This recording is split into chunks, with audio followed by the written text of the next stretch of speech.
So guys ఇదంతే కూర్చోడానికి area. ఇప్పుడైతే మనం ఇట్లా అని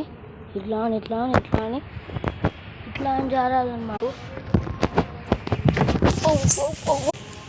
సో గైస్ నేనైతే ఇంకో టైల్ వేస్తా, నాకు నచ్చింది. సో ఫ్రెండ్స్ మనం ఇట్లా ల్యాడర్ ఎక్కకుంటే ఇక్కడ నుంచి కూడా ఎక్కచ్చు. అయినా అక్కడ నుంచి ఎక్కకపోయినా వేరోడు ఎవరైనా వస్తారు, చాలా కష్టమవుతుంది. అండ్ గైస్ మనమైతే నేను ఒకటి చెప్పడం మర్చిపోయినా, మనం ఇట్లా వండుకోవాలి, అదే పోతుంది.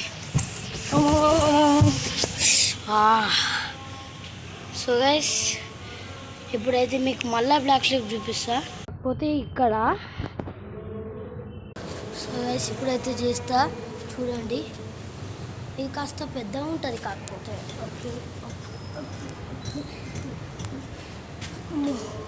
సో గైస్ ఇదైతే తాకుతుంది, సో అందుకే కొంచెం జాగ్రత్త. అండ్ గైస్ ఇది నచ్చితే